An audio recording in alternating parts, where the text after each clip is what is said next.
بسم اللہ الرحمن الرحیم۔ بھلا تم نے ان لوگوں کو نہیں دیکھا جو شمار میں ہزاروں ہی تھے اور موت کے ڈر سے اپنے گھروں سے نکل بھاگے تھے؟ تو اللہ نے ان کو حکم دیا کہ مر جاؤ، پھر ان کو زندہ بھی کر دیا۔ کچھ شک نہیں کہ اللہ لوگوں پر مہربانی رکھتا ہے، لیکن اکثر لوگ شکر نہیں کرتے۔ اور مسلمانوں، اللہ کی راہ میں جہاد کرو اور جان رکھو کہ اللہ سب کچھ سنتا ہے، سب کچھ جانتا ہے۔ کون ہے کہ اللہ کو قرض حسنہ دے کہ وہ اس کے بدلے اس کو کئی گنا زیادہ دے گا، اور اللہ ہی روزی کو تنگ کرتا اور وہی اسے کشادہ کرتا ہے، اور تم اسی کی طرف لوٹ کر جاؤ گے۔ بھلا تم نے بنی اسرائیل کی ایک جماعت کو نہیں دیکھا جس نے موسیٰ کے بعد اپنے پیغمبر سے کہا کہ آپ ہمارے لیے ایک بادشاہ مقرر کر دیں تاکہ ہم اللہ کی راہ میں جہاد کریں؟ پیغمبر نے کہا کہ اگر تم کو جہاد کا حکم دیا جائے تو ایسا تو نہیں کہ لڑنے سے پہلو تہی کرو۔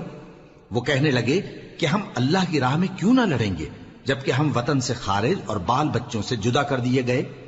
پھر جب ان کو جہاد کا حکم دیا گیا تو چند اشخاص کے سوا سب پھر گئے، اور اللہ ظالموں سے خوب واقف ہے۔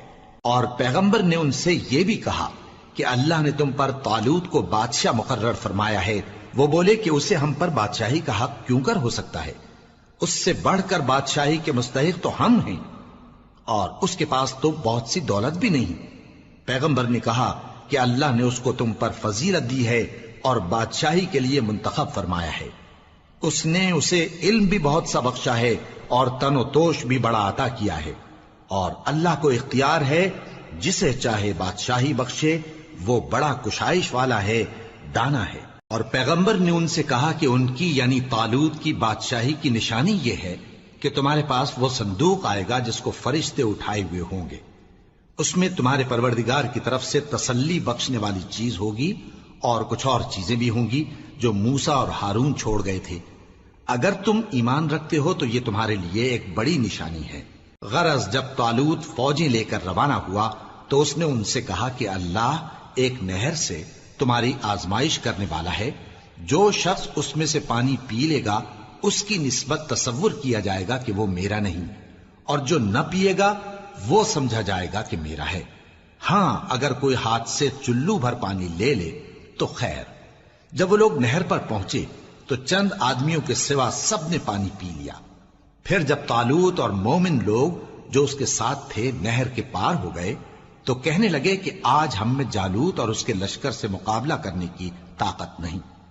جو لوگ یقین رکھتے تھے کہ ان کو اللہ کے روبرو حاضر ہونا ہے، وہ کہنے لگے کہ بسا اوقات تھوڑی سی جماعت نے اللہ کے حکم سے بڑی جماعت پر فتح حاصل کی ہے، اور اللہ ثابت قدم رہنے والوں کے ساتھ ہے۔ اور جب وہ لوگ جالوت اور اس کے لشکر کے مقابل میں آئے تو اللہ سے دعا کی کہ اے پروردگار، ہم پر صبر کے دہانے کھول دے اور ہمیں لڑائی میں ثابت قدم رکھ اور لشکر کفار پر فتح یاب کر۔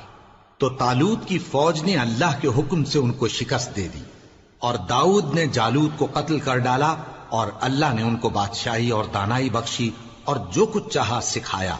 اور اگر اللہ لوگوں کو ایک دوسرے پر چڑھائی اور حملہ کرنے سے نہ ہٹاتا رہتا تو کرۂ ارض تباہ ہو جاتا، لیکن اللہ اہل عالم پر بڑا مہربان ہے۔